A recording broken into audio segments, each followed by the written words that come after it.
Área Consultoría y Capacitación presenta una emisión más del programa Los Mejores Fiscalistas de México, producido por la contadora pública Ángeles Mandujano. El tema en esta ocasión, régimen fiscal de Pemex, con la participación especial del maestro Rafael Espino de la Peña, quien es licenciado y maestro en Derecho, aspirante a doctor en Derecho Tributario por la Universidad de Salamanca en España. Cuenta con especialidades en Derecho Fiscal, Económico y Corporativo, Derecho de Amparo y Derecho Comercial Internacional.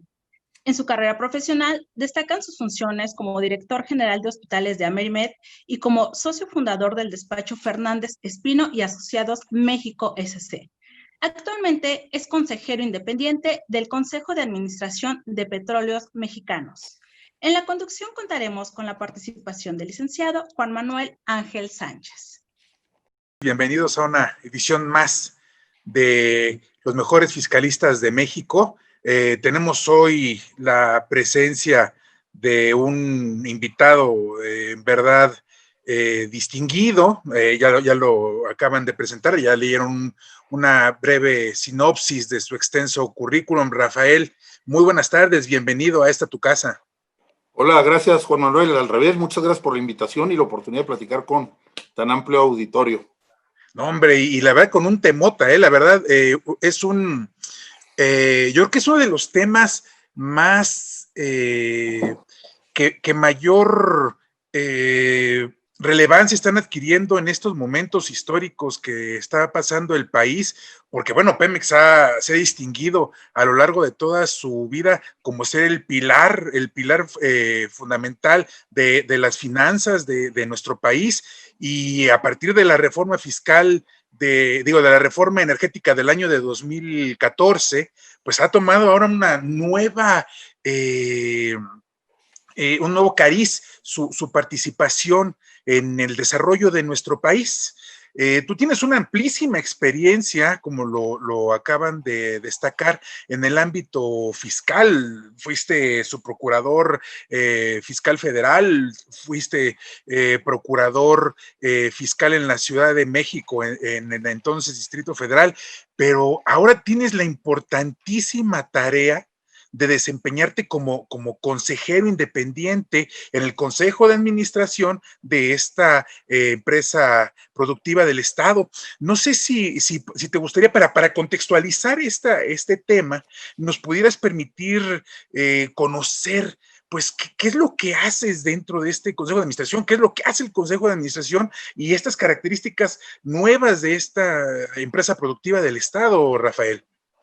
Pues sí, mira, como bien lo señalas, bueno, yo soy abogado y durante mucho tiempo pues, me he especializado en la materia fiscal y pues sí, el presidente tuvo a bien nombrarme como consejero independiente. Ya voy a cumplir un año, el 16 de septiembre del año pasado, ratificó el Senado, y el Consejo de Administración de Pemex pues es el órgano que determina los lineamientos para la conducción económica, política y social de la empresa. Está formado por 10 miembros, lo preside la titular de la Secretaría de Energía, la licenciada Rocío Nale, y son 5 miembros del Estado y 5 miembros independientes.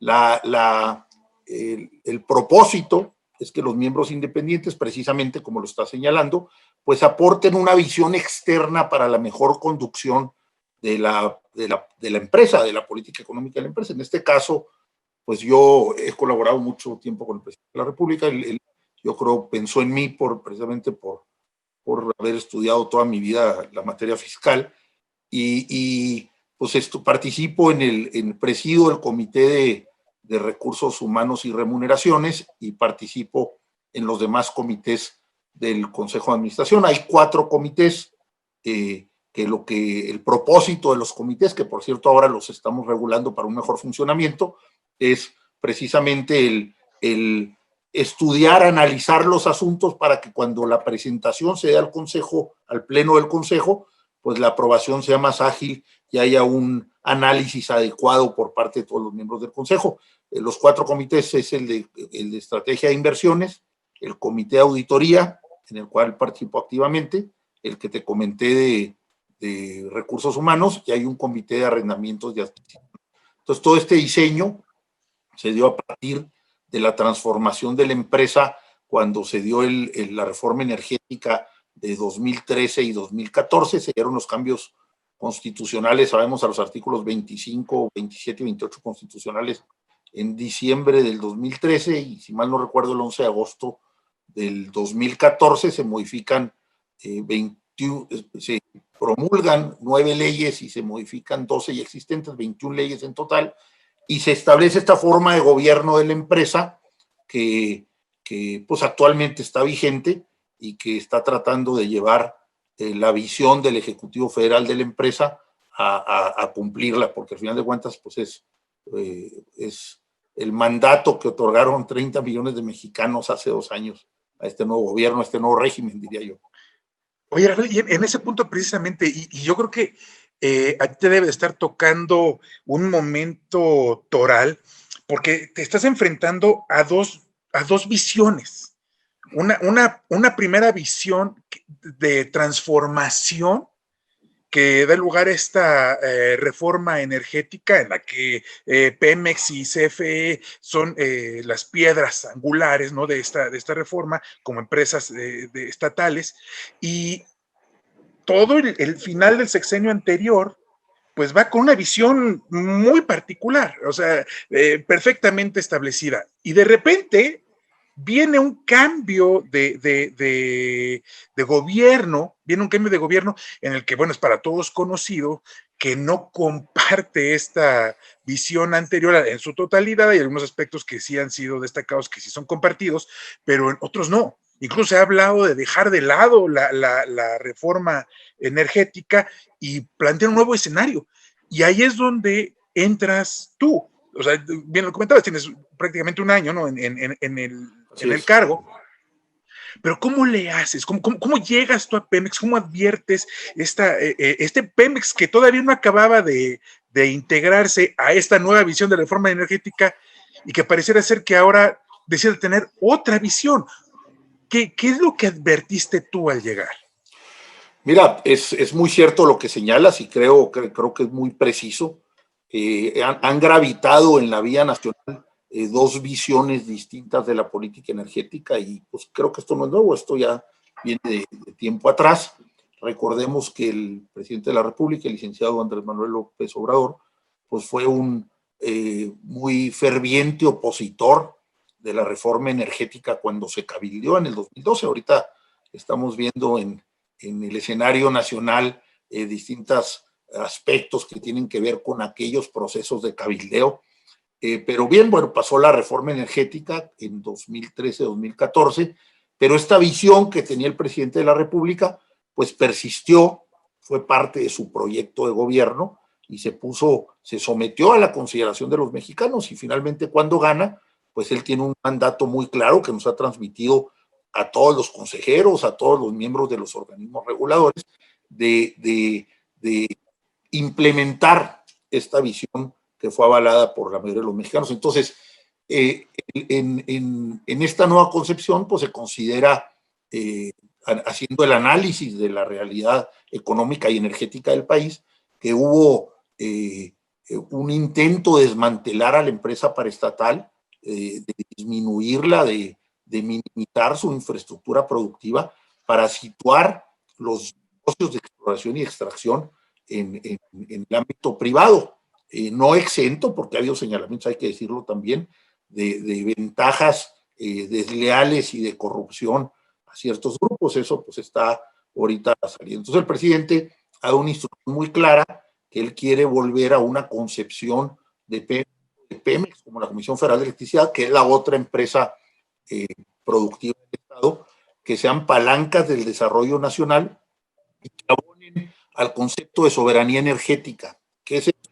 Pues es que que el país, la nación, tenga el control sobre sus recursos energéticos, sobre sus recursos naturales y sobre sus recursos energéticos. A Pemex en particular le toca la parte de los hidrocarburos, de los aceites del subsuelo, el gas y el petróleo.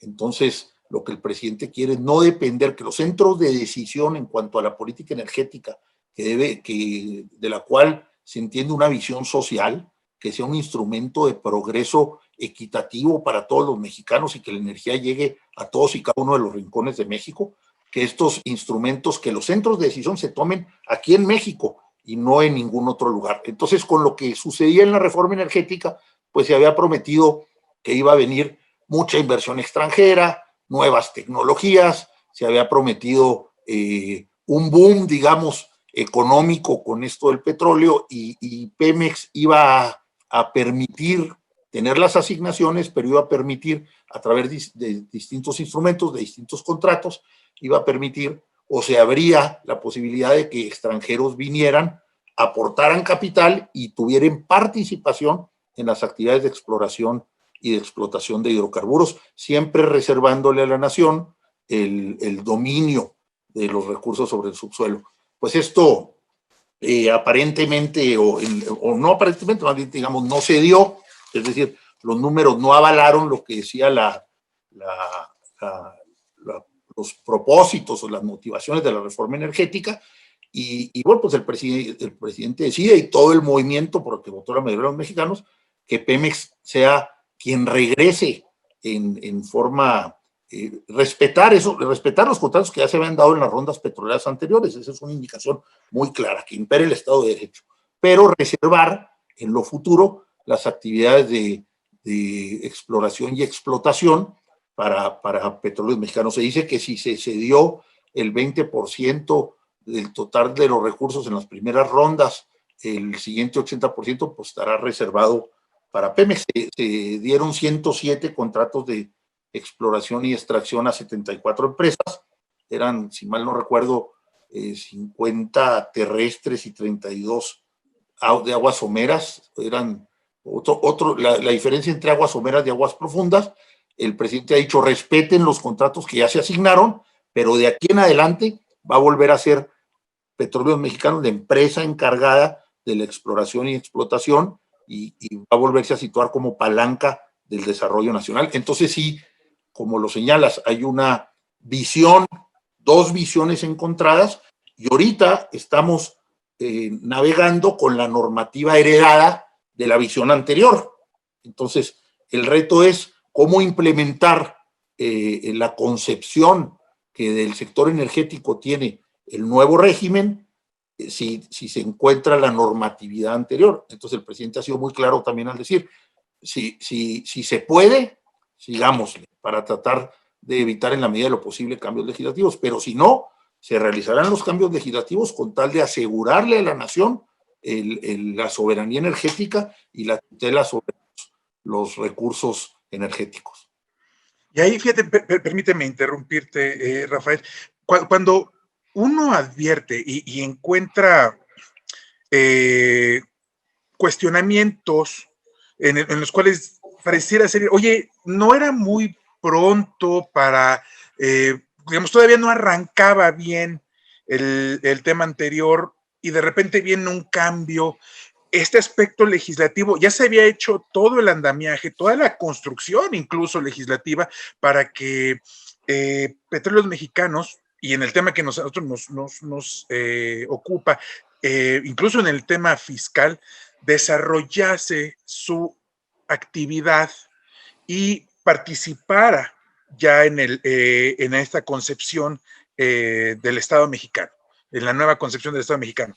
Y vienen ahora todos estos cambios que a lo mejor existe este posicionamiento de, oye, todavía no había tiempo suficiente para que se juzgara como buena o mala la implementación de la reforma, pero ya con un andamiaje que no permite ahorita un cambio, como lo están señalando, tendría que buscarse un cabildeo, una modificación en el Congreso. ¿Cómo está afectando? Centremos específicamente en el tema que nos trae, en el aspecto tributario. O sea, ¿cómo entra ahorita esta modificación al sistema, al régimen tributario de Petróleos Mexicanos con esta nueva concepción? O sea, ¿cómo quedó el régimen tributario después de la reforma energética y hacia dónde se buscaría que se fuera ahora? Sí, mira, creo que lo señalas muy bien. En cuanto a la premura de los cambios, se dio la reforma energética y, como lo señalamos anteriormente, pues hubo modificación a distintas leyes. En esta materia lo que más nos ocupa pues es la ley de ingresos sobre los hidrocarburos. Yo quisiera decir nomás un dato anterior. ¿Por qué el cambio de nuevo? Bueno, pues porque se advierte que, y así lo ha dicho el presidente, es decir, que hubo una política ha usado este término de pillaje, es decir, él tiene la idea, ¿no?, fundada, diría yo, de que se abusó, de la empresa, se maladministró y por intereses diversos se trató de promover jugosos negocios privados a costa de malos negocios públicos. Y lo avala un dato muy importante, yo te diría, la inversión que se prometió en la reforma energética del 2015 al 2066 eran 161,000 millones de dólares. Y para el periodo del 2015 al 2018 se había prometido que a México iban a entrar 4,050 millones de dólares, 4,070, no recuerdo. Y entraron solo 733 millones de dólares.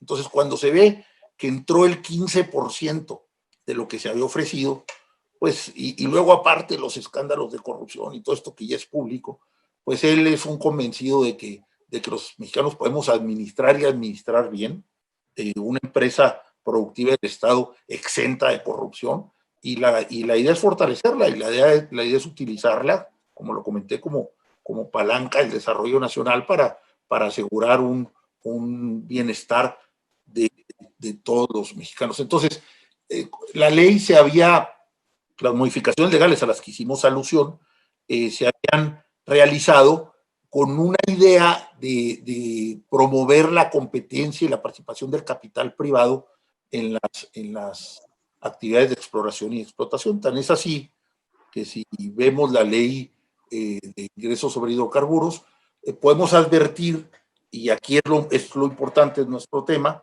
cómo se establece un esquema tributario muy específico para gravar las actividades privadas, en los que la idea era, digamos, que el Estado vía impuestos, vía contribuciones, vía derechos y vía impuestos, pudiera captar la mayoría de los recursos posibles, aprovechando las ventajas de la participación del capital privado. Entonces, todo ese esquema tributario se concibe para darle competitividad, presuntamente, ¿no?, conforme a la visión anterior, para darle competitividad a la empresa frente a las otras empresas petroleras, ya sea de Estado o privada. Sabemos, por ejemplo, muy claramente tenemos el ejemplo de los Estados Unidos, donde ahí pues se deja todo a la iniciativa privada, es decir, ahí ni siquiera los recursos del subsuelo se declaran como parte de la nación. Si tú eres propietario de un terreno, eres propietario del terreno y de todo. Y del subsuelo, sí. Entonces sí, se perdía competitividad, digamos, en el ámbito internacional, era lo que se razonaba, se perdía competitividad porque Pemex ciertamente, pues por la forma en la que opera, tiene ciertas cuestiones que no la hacen muy flexible. Entonces, todo este marco normativo que se da con la reforma energética es para situar las actividades de exploración y explotación, dándole la asignación primera a Pemex, pero para situarlas en las empresas privadas, y a través del marco normativo lograr contribuciones para el Estado, multiplicar a través de una presunta competencia equilibrada todas las actividades, todos los negocios, y que el Estado recaudare más. Pero entonces, al decidirse suspender estas rondas, digamos, estas licitaciones, pues sí, se tienen que honrar los contratos que te comentaba que ya estaban asignados, los de exploración y explotación. Pero de aquí en adelante va a ser, por lo que se ha dicho, por lo que ha establecido el presidente con mucha claridad, va a ser exclusivamente la empresa productiva del Estado la que va a continuar con las labores de exploración y explotación. Entonces, ese régimen, de alguna suerte, pasa a ser obsoleto. Es decir, ¿por qué? Porque no obedece a una nueva realidad, que es que ya Pemex se va a volver a fortalecer, el Estado la está capitalizando, y viene cargando con muchos obstáculos heredados de malas administraciones del pasado, heredados de muchos hierros, heredados de una concepción, digamos, distinta y distorsionada que la tornó como una empresa ineficiente. ¿Cuáles dos aspectos te mencionaré yo? Pues hay dos muy acuciosos y que se pueden hacer con mucha facilidad. Uno de ellos es precisamente un régimen tributario muy oneroso que le quita un porcentaje muy alto de sus ingresos. Te puedo decir, en 2018 y 2019 estamos hablando que si Pemex facturó 1 millón, por ejemplo, 2018 creo, 1.600.000 millones de pesos, pues viene pagando alrededor de 400.000 millones de pesos en contribuciones, o sea, muy, muy oneroso. Y por otra parte, pues una deuda muy alta, yo creo que es la empresa petrolera más endeudada del mundo, te podría decir, una deuda que ronda. ¿Cuánto asciende la deuda? 100.000 millones de dólares. Pues estamos hablando que la deuda excede la facturación anual de la propia empresa. Estamos hablando que la deuda representa varias veces la medida del flujo operativo libre.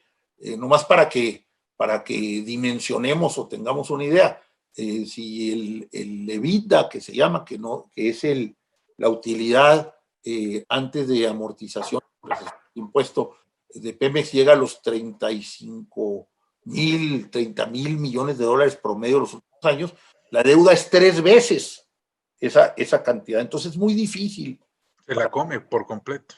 Pues sí, es muy difícil para la empresa poder siquiera mantener su planta de inversión y su planta productiva, porque el régimen tributario, Juan Manuel, le resulta muy oneroso.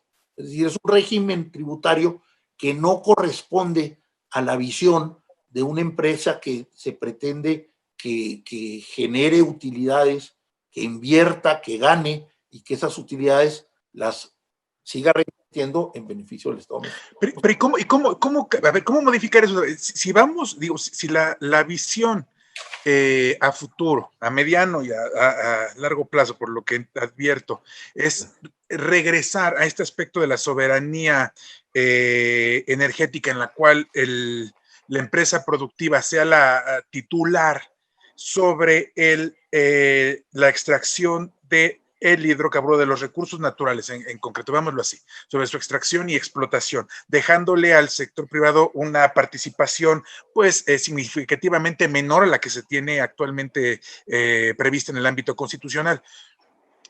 ¿No va a continuar la sangría tributaria? Porque, digamos, ese fue el problema que siempre tuvo Petróleos Mexicanos. Los gobiernos se iban cuando se requería el dinero. ¿De dónde sacábamos el dinero? De Pemex, ¿no? Y a través de contribuciones y contribuciones y contribuciones lo iban sangrando. Y por eso fue que nunca creció como pudo haber crecido la empresa. Se quedó con muchos aspectos en la obsolescencia total y no se modernizó, se convirtió en un aparato anquilosado, pesado, con una burocracia también muy abigarrada. Entonces, ¿cómo no corremos el riesgo de regresar a lo mismo?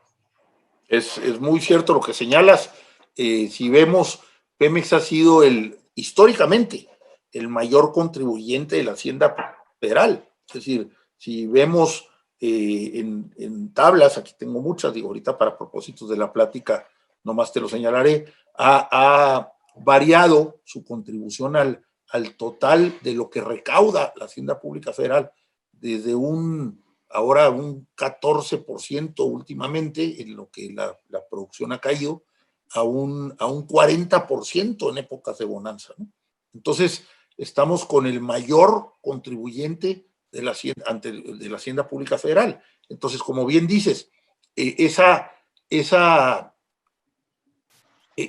dependencia o esos gravámenes, o como se le ha grabado tradicionalmente, pues lo que ha sucedido es que ha suplido las deficiencias estructurales en nuestro sistema recaudatorio. Recordemos que como Sociedad México, entiendo que es el país que paga menos impuestos de los países de la Organización para la Cooperación y Desarrollo Económico, creo que por ahí muy cercano a Turquía, en función de nuestro Producto Interno Bruto. Es decir, la verdad es que, digo, ahorita estamos en una situación difícil, pero la verdad es que no se pagan impuestos como pagan economías similares a la mexicana. ni siquiera comparándonos con otros países desarrollados. Seguramente tú tienes mejor ese dato que yo. Entonces ha habido una dependencia muy fuerte y yo diría se está tornando perniciosa en gravar a Pemex, en a través de los gravámenes petróleos mexicanos suplir nuestras deficiencias estructurales en todo nuestro sistema recaudatorio. Entonces, eso tiene que variar, porque estos gravámenes a la empresa, pues ahorita sobre todo, han provocado que con este endeudamiento excesivo, si se pagan alrededor de 8,000 millones de dólares de deuda al año. Mira, te voy a dar un dato, por ejemplo, la refinería de Dos Bocas que se está construyendo en Paraíso, Tabasco, se anunció con un costo, ahorita estará alrededor de los 8,100, 8,250 millones de dólares. Ha habido unos ajustes, ha aumentado un poco, pero es lo mismo que se paga cada año de puros intereses de la deuda. Estamos hablando de los intereses. Si a esos intereses le añadimos el régimen tributario que se paga el 22, el 24% del total de los ingresos, pues estamos, como decíamos los fiscalistas, estamos confiscando la fuente de riqueza. Es decir, no estás alentando a que la fuente permanezca para que te siga contribuyendo en años por venir, sino que lo que estás haciendo es agotándola y con el riesgo inminente para el Estado mexicano de que se acabe tu principal contribuyente. Entonces, nosotros como los consejeros independientes que estamos, digamos, en la tarea de la revisión de este esquema tributario, pues estamos abocándonos a proponer esquemas nuevos para que la empresa pague sí sus impuestos y probablemente hasta el mismo monto de lo que ha venido pagando anteriormente, pero en otro esquema. Es decir, tratar de darle respiro, tratar de que los estados financieros se reflejen en forma positiva y sobre todo tratar de darle flujo libre, que ahorita es tan importante para muchas de las tareas, la principal de ellas, pues para obtener financiamiento y para estar bien calificada. No es secreto que las calificadoras internacionales, que por más que las subestimemos, no podemos vivir sin ellas porque necesitamos acudir a los mercados internacionales para financiamiento, pues han últimamente, dada la situación ahora, sobre todo también la de la pandemia, que ese es otro tema, pero se ha bajado la calificación de la empresa productiva. Tenemos que mantenerla a flote y sobre todo tenemos que tratar no estar diario luchando en el día a día por mejorar el flujo operativo, sino tener un respiro para ahorita que tenemos una administración, digamos, y lo voy a decir así con todas sus letras, cuya bandera y nuestro propósito es eliminar la corrupción, pues utilizar en forma eficiente los recursos para beneficio de la empresa, pero necesitamos estos apoyos en cuanto a la deuda, en cuanto al esquema tributario, para poder lograrlo, porque la empresa está muy, muy comprometida. Es que, a ver, precisamente ese punto, se supone, o hasta donde yo tengo entendido, con esta entrada en vigor de este cuerpo normativo complejo, distribuido en diversas leyes, se crea un sistema de cobro de derechos, ¿no? Que sería como la nueva base de la tributación, en la cual ya existe, se comparte con el sector privado, que es al que se le está permitiendo la participación, y a través de este sistema de derechos es donde se estaba llevando a cabo la recaudación. Ahora, entendería yo, al haber una participación menor a la esperada, el cobro de los derechos correspondientes pues tampoco llega al nivel que se esperaba. Pero ¿y entonces qué hacer? Porque si volvemos a cargar la mano en la empresa productiva, como bien decía, la vamos a acabar matando. Y ahorita que lo tocaste, yo lo iba a analizar, pero también quiero que veamos esto. Por ejemplo, si esta refinería de Dos Bocas tiene un costo aproximado de 8,000 millones. 8,000 y subió 8,000 $800 millones ¿no? aproximadamente. Y entonces, y esto era lo que estaba destinado al pago de intereses, dice que es menor, pero a ver, si de todas maneras la tendencia mundial pareciera ser contrario a lo que se está haciendo aquí, que es, sabes que ya no más refinerías, y aquí entonces le destinamos 8,000 millones más. ¿Por qué no seguir haciendo lo que estamos haciendo hasta el momento de refinar en el extranjero? Destinamos eso, por ejemplo, a pagar parte, a amortizar lo que se tiene de deuda, no sé, o sea, un mecanismo distinto, porque pareciera ser que estamos yendo diferente a como el resto del mundo va. ¿Cómo?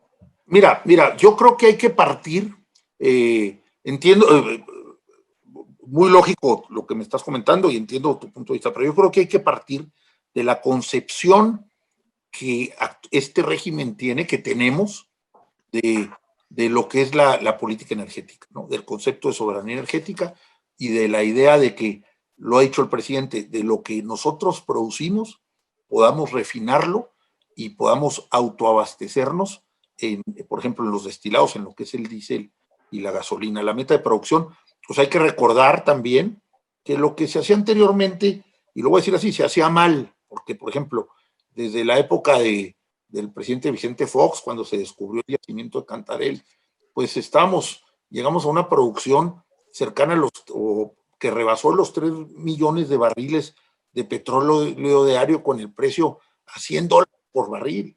Eso duró hasta el sexenio de Felipe Calderón y luego ya con el sexenio de Enrique Peña Nieto empezó a bajar el precio internacional del petróleo. Toda esa bonanza, todo ese dinero se perdió en puro gasto corriente, no se utilizó. Contratos, no es el propósito de esta plática insistir en eso, pero entonces, ¿qué sucedió después de todo eso? Ahorita las condiciones de los mercados internacionales de alguna suerte son más comprometidas. Entonces, llega este concepto de soberanía energética. México, recuerdo, en 1992, era un país que producía mucho más energía de la que consumía. Producía un excedente del 30% de la energía que consumía. Actualmente hemos caído en ese índice de soberanía energética. Ahora somos el 6º lugar dentro de los países de la OCDE y ahora somos deficitarios en la producción de energía.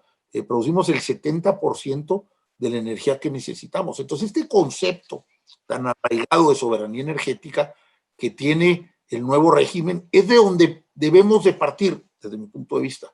Que si estamos haciendo las cosas distintas al mundo, bueno, pues es un concepto de desarrollo nacional por el que votó la mayoría de la gente. Entonces, ¿cómo hacerle para que esto, dentro de los lineamientos que nos marca el Ejecutivo Federal, sea eficiente? Porque ahorita yo lo que nosotros advertimos es de que para lograr estos mismos objetivos e ideas de este nuevo modelo energético, no nuevo, digo, de esta visión, voy a decir, porque lo ha dicho el presidente también, queremos volver a las políticas, así lo señaló expresamente, que prevalecieron o sea, la política de desarrollo nacionalista, de soberanía energética. Vamos a hacer una pausa. Rafael, ¿te recuperamos? ¿Sí? Ya, Aquí te recuperamos estoy. ahí. Perdón. No, queremos volver al modelo de soberanía energética que prevaleció en las épocas del general Lázaro Cárdenas del Río y del presidente Adolfo López Mateos, hablando de industria petrolera e industria eléctrica. Pero es cómo hacerle que este modelo sea eficiente. O sea, yo creo que el modelo es un modelo viable, creo que es un modelo de nación que apoyaron la mayoría de los mexicanos, pero hay que ser eficientes. Y para ser eficientes, ¿qué es lo que necesitamos? Bueno, tener un marco regulatorio, normativo, impositivo sobre todo, que nos permita lograr nuestros propósitos de soberanía. ¿Qué tienen proyectado en ese caso? ¿Qué es lo que tienen específicamente? ¿Qué está trabajando el Consejo? Porque yo considero que el Consejo debe de estar realizando algún tipo de proyecto para presentarlo, ¿no? Te lo platico específicamente. Mira, en cuanto a producción petrolera, estamos hablando por las limitaciones que hubo ahora de la OPEP con respecto a la crisis de la pandemia, en que este año deberá de promediarse la producción en 1.800.000 barriles para ir aumentando gradualmente en 100.000 barriles y llegar al 2024 en una producción de 2.200.000 barriles de petróleo diarios. Entonces, la idea es que esos barriles se puedan refinar en el país. Para eso se está rehabilitando con éxito el Sistema Nacional de Refinación, sobre todo las refinerías de Minatitlán y la de Tula, y lo que se trata es de que México, el crudo pesado que produce, lo pueda convertir en diésel y gasolina para atender el propósito principal de todos, que es que no aumente el precio de los hidrocarburos, de la gasolina y del diésel para las familias mexicanas. Esa es la idea del presidente, esa es la idea por la que se está trabajando. Entonces, ¿cómo adecuar el marco tributario para lograr ese propósito? Porque este marco tributario que tenemos, ya hablando de impuestos en nuestro tema, es un marco que se concibió para la reforma energética anterior, que ya se decidió suspender.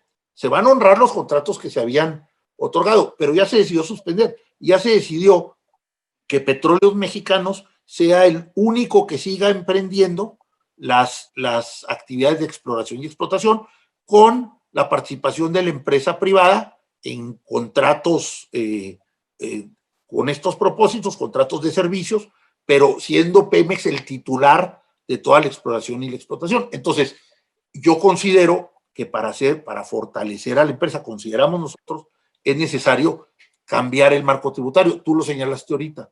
El de la reforma energética establecía una serie de derechos. Por ejemplo, hay un derecho a la exploración de hidrocarburos, hay un derecho a la exploración de hidrocarburos, hay un bono que se pagaba cuando se contrataba en cierta forma, ahí se pagaban regalías, hay un derecho de utilidad compartida que se licitaba para ver quién ofrecía pagar más, y hay un impuesto por la actividad de exploración y explotación petrolera. Todos estos tributos vienen de la Ley de Ingresos sobre Hidrocarburos y obedecían a la concepción anterior, pero ahorita este marco lo único que hace, o lo que está provocando, es debilitar a Pemex porque es una reglamentación muy compleja, o sea, no abona la simplificación tributaria, digamos, y lo que hace es que Pemex tenga que enterar el pago de las contribuciones en el momento en el que extrae los recursos y no en el momento en el que los vende. Entonces, esto que estoy describiendo, este momento de causación, hablando ya de contribuciones, que provoca es que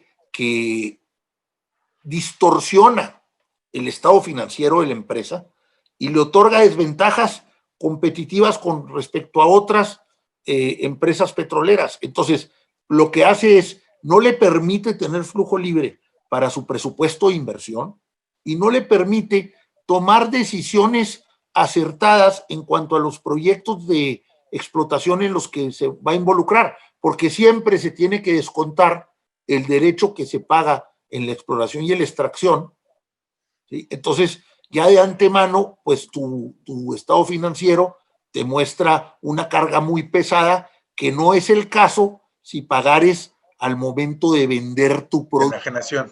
De la enajenación. Entonces, es importantísimo revisar esto, porque ahorita estamos verdaderamente en una encrucijada, porque estamos con un marco normativo heredado tributario, y lo que necesitamos es adecuar a esta nueva realidad de la cuarta transformación, adecuar el marco existente. Ahora, nomás, ya no me extiendo mucho para acabas de decir otra cosa muy importante, ¿no? No es muy pronto para hacer los cambios. Pues precisamente con ese ánimo es que el presidente ha dicho, díganme si podemos gravitar con lo que tenemos, con lo que nos dejó la reforma energética. Y yo personalmente, esto es una opinión muy personal, creo que en materia tributaria no. Creo que Pemex precisa un cambio en su normativa fiscal. Creo que Pemex se le tiene que dar la ventaja de que pague el impuesto sobre la renta más bien y el impuesto a dividendos, permitiéndole que exentándolo, digamos, permitiéndole no pagar todo este cúmulo de derechos que lo hace muy gravoso desde la consecución de los recursos para el despliegue de su actividad económica, ya sea de vender el petróleo crudo o en las actividades posteriores de refinación y de producción de destilados. Es que esa parte se oye interesantísima. El problema es cómo lo haces, porque actualmente no podemos desconocer que sin Pemex las finanzas públicas pues simplemente no salen adelante. Entonces, llegar y decir, vamos a cortar todo esto para garantizar la viabilidad de la empresa, pues sí se oye muy padre, pero el problema es cómo garantizas que la otra parte del Estado no se ve afectado por ese dinero que dejaría de recaudar de petróleos mexicanos. Sí. Entonces, es un súper reto el que se estaría planteando, Rafael. Te anticipo un poco, pero nosotros consideramos que, y estamos haciendo estudios para, por ejemplo, un aumento en la tasa del IEPS de 50 centavos por litro, que es un impuesto que todos conocemos, ¿no? Permitiría suplir la eliminación de los derechos de aprovechamiento del petróleo en el corto plazo. Y eso bastaría para darle un respiro a las finanzas de la empresa productiva del Estado y sin que tenga un efecto negativo sobre la recaudación total. O sea, hay alternativas, las estamos estudiando, hay alternativas, pero lo que te comento que es imperativo es revisar este marco complejo, gravoso, de derechos que te obligan a pagar en la fuente, en la obtención de los recursos, y no le permiten a la empresa, no le dan flexibilidad para administrarse, para tratar de buscar eficiencias, porque recordemos que, si bien es cierto que, digo, Pemex es una empresa del Estado, pero pudiera manejarse como si fueran otras petroleras estatales en el mundo. Tenemos el caso de la petrolera, por ejemplo, la colombiana, tenemos el caso de Statoil, que es la empresa noruega, que son empresas que tienen mucha flexibilidad en su pago de impuestos, les permiten acumular utilidades y no hay fórmulas secretas, Juan Manuel. Es el impuesto sobre la renta el que termina grabándolas y en el reparto de dividendo vuelves a grabar. Aquí estamos en un 10%, la tasa de renta, me comentaba, 34, 36%, no recuerdo, pero permite al final de cuentas recaudar lo mismo, pero cambiando las posibilidades, la flexibilidad en el manejo de los recursos al interior de la empresa y dándole un respiro para poder, digamos, gravitar y hacer negocios, porque al final de cuentas, como se indica, es una empresa productiva del Estado. Entonces tiene que aspirar a tener productividad y, como lo ha dicho el presidente, debe haber austeridad, eficiencia y libre de corrupción. Esas son las tres características. Nos las ha dicho en forma muy clara. Es que están enfrentando un súper reto, o sea, porque es el choque de concepciones, ideológicas completamente opuestas entre sí. Luego, el tiempo que no se detiene. Un barril de petróleo que, como bien lo señalabas, ¿no? Llegó a estar incluso a valores negativos. Tienes que pagar para que se llevaran tu petróleo, ¿no? Ahorita ya está en $45, 44, $45, pero llegó a estar en valores negativos. El ámbito de una burocracia sindical pesadísima para la empresa, la falta de certeza para los inversionistas en lo que todavía vayan a poder invertir, este marco tributario que tendría que adecuarse. Pemex está pasando por un reto y además la tendencia mundial a ir hacia las energías limpias, sí, cuando aquí, bueno, pues la chamba y el negocio de Pemex pues sigue siendo el petróleo, ¿no? Entonces, es un verdadero reto el que tienen ustedes entre manos y ustedes tienen la grandísima responsabilidad de tomar las mejores decisiones para la empresa. Sí, es un papelón el que tienen que abordar. Y como decía alguno de mis compañeros, que también es un comentario que vale la pena, decía, no, pues es que ahora es el momento de tomar la decisión, porque la participación o la aportación fiscal de Pemex con respecto al total de recaudación de la Hacienda Pública Federal ha disminuido de épocas anteriores. Entonces dice, ahorita no cuesta tanto, pero le comentó otro y le contestó, al revés. Digo, esa participación, aunque sea más pequeña, se torna muchísimo más necesaria, ¿no? Entonces, sí, el reto es muy grande. Yo creo que estamos muy ocupados en eso.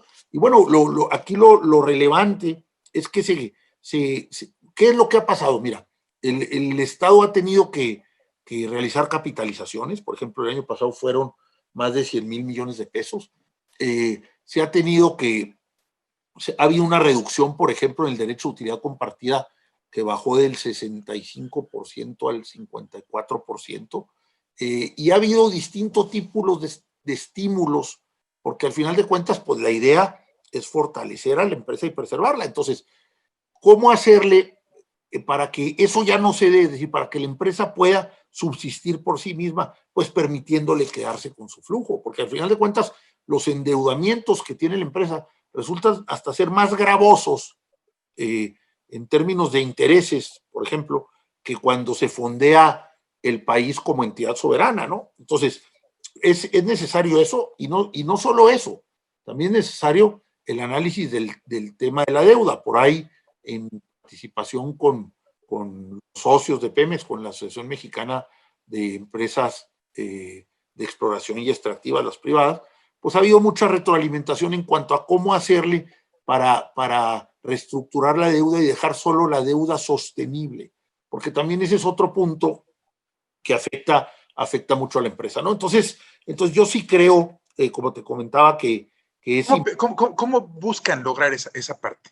Pues mira, ahorita hay fórmulas en las cuales se establece qué es lo que puedes, hasta cuál es el límite que puedes tener de deuda, contemplando distintos escenarios y encontrando un escenario medio que no erosione tu presupuesto de inversión, es decir, que tu flujo libre permita actualizar y mantener la infraestructura productiva en las condiciones necesarias para seguir produciendo. Hay siempre una partida ahí que los auditores externos siempre nos señalan, que a mí me llama mucho la atención, que se llama el deterioro en el valor del negocio. Es decir, si tú flujo libre no vuelves a invertir, pues la depreciación se va comiendo tu infraestructura. Tu infraestructura se torna obsoleta. ¿Es correcto? Entonces tienes que mantenerte, y más ahora como empresa productiva, tienes que mantener un determinado flujo de inversión constante para mantenerte competitivo. Entonces, si se han de lograr los propósitos de la cuarta transformación, los que el presidente dijo, de terminar el 2024 con una producción de 2.200.000 barriles y que podamos refinar la mayoría de esos barriles. Ahorita el Sistema Nacional de Refinación deseablemente llegará a refinar 1 millón de barriles. Con la adición de la refinería Dos Bocas van a ser 340,000 barriles más. Y luego se va también a hacer una inversión ahí en el tren de refinación de Cangrejera, que aumentará 200,000 barriles más. Se podrá casi refinar el 100%, que es lo que se pretende en el concepto que te menciono de soberanía energética, el 100% del petróleo crudo que producimos, y darle valor agregado y convertirlo en diésel y gasolina para nosotros. ¿Para cuándo tendríamos ya más o menos, se espera ya tener esto? Quiere el presidente, y así lo manifestó, y lo digo público, que en el 2024 México logre refinar la totalidad de las gasolinas y del petróleo que produce. Y recordemos que la refinería de Dos Bocas estaría terminada, si todo sale bien, en el 2022. Entonces, con la habilitación de Cangrejera y la rehabilitación al Sistema Nacional de Refinación, pues estaríamos en posibilidad casi de ser productores de nuestro propio diésel y gasolina. Entonces, siendo tú, teniendo los hidrocarburos, teniendo las reservas probadas, extrayéndolos con la participación del sector privado en la distinta cadena de valor y refinándolo, entonces deseablemente alcanzaríamos este concepto de soberanía energética, del que te comento que parte toda la idea de este régimen y que nos ha instruido el presidente, que tratemos de lograrlo con la normatividad actual. Como tú dices, menudo reto, pero muy interesante y apasionante, ¿no? Es que con esos megaproyectos que tienen encomendados, con los megaproyectos que tienen encomendados, y además, digo, porque es de plática común, de conocimiento generalizado, el aspecto de la refinería, pero este otro ámbito y de atacar y disminuir el endeudamiento de la empresa no es tan conocido. Entonces tienen, por un lado, el megaproyecto de la refinería, por el otro lado, la mitigación de la deuda de la empresa, y hasta el momento de hacerlo con el marco normativo actual. Se ve muy difícil, o sea, sí es un retototote el que tienen entre manos. Mira, creo que lo tienes muy claro, así es, y yo, mi opinión personal es de que como las condiciones en las que se heredó la empresa que hemos venido relatando, de la deuda de los 100,000 millones de dólares, también hay por ahí un tema de los pasivos laborales de la empresa, que son otros 50,000 millones de dólares, estamos hablando de deudas con proveedores, que también son 180,000 millones de pesos que se están reestructurando, etcétera. La verdad es que la empresa se recibió en condiciones de franco deterioro, pero se ha hecho una descomunal para salir adelante. Yo veo a los equipos de veras muy comprometidos, muy entusiasmados. Entonces, y luego abónale esta crisis sanitaria que llevó el precio del barril, como señalabas ahorita, casi a cero, ¿no? Porque es más, decían que negativo porque había tanto petróleo almacenado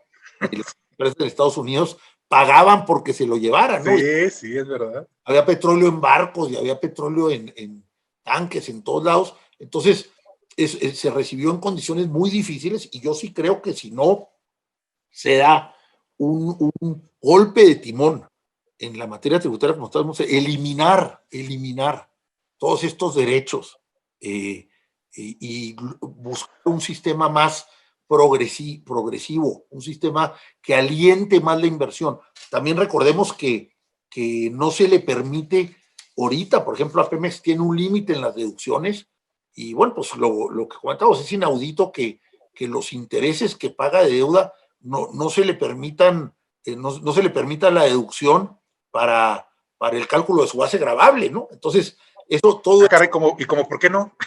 Bueno, pues porque se quiso por parte de Hacienda recaudación inmediata. Aquí siempre hay que recordar, ¿no? El tema es la recaudación, es decir, cómo dejar de depender de las aportaciones fiscales del Pemex, de la empresa productiva del Estado, para subsanar las deficiencias estructurales en nuestro sistema recaudatorio. Es un boquete gigante el que se deja de impedir esa deducción. Mira, se hizo la reforma tributaria con Peña Nieto del 2013, que más que reforma, yo siempre dije que fue un aumento de tasas y la limitación de la deducción de los gastos de previsión social, recordarás. ¿Ah? Pero, y otras reformas que ha habido, y siempre no se ha incluido el tema de hidrocarburos, de gravámenes a los hidrocarburos, como parte de las reformas fiscales. Cuando los contribuciones que obtenemos de los hidrocarburos han llegado a ser, como te decía ahorita, hasta el 40% de la recaudación total. Entonces, si se va a pensar una reforma fiscal, se tiene necesariamente que pensar en la situación de la empresa productiva del Estado y en darle respiro y en permitirle tener flujos libres para tener decisiones acertadas en materia de proyectos, en materia de exploración, en materia de extracción y en materia de poder tener utilidades que al final de cuentas van a ser dividendos para el propio Estado. Sí. Pero hoy es como el sospechosismo, es, no, me pagas ahorita y ya te dejo a tu suerte y hazle como puedas para salir adelante. Y no debe ser así, debe decir, confío en mis administradores, confío en el talento de mis ingenieros petroleros, sé que voy a tener proyectos exitosos y te doy un respiro en el flujo con respecto al esquema tributario para que en lugar de pagarme en el momento de extraer, me pagues cuando vendas los productos, como sucede en todo el mundo tributario, y que el momento de causación sea Hasta que se obtiene el ingreso. Hasta que se obtiene el ingreso, ¿no? Aquí esto se ha abonado durante años y el riesgo que corremos, y eso yo lo he manifestado así abiertamente, es que nosotros como nuevo régimen, como nuevo gobierno, caigamos en lo mismo que estaba anteriormente, porque así no vas a fortalecer a la empresa y no le vas a dar un respiro para que salga adelante y genere los ingresos que debe para la nación mexicana. Oye, Rafael, pues en verdad es un tema apasionante. El tiempo se fue volando, es súper cruel verdugo. Te digo, no perdona. Estaba yo disfrutando tanto de tu participación que rapidísimo, se quedan muchísimas dudas, interrogantes, planteamientos en el tintero. Esperamos que nos permitas invitarte en una futura ocasión para seguir desarrollando este tema, porque es en verdad muchos aspectos que yo no tenía tan presentes ni tan claros y que ahorita en esta hora te has encargado de transparentar y dejarnos perfectamente clara la idea de hacia dónde va Pemex, no solamente en el ámbito tributario, sino en toda su concepción como empresa productiva, como empresa estratégica del Estado. Y en verdad, deseamos, ¿cuánto tiempo fue tu designación como consejero?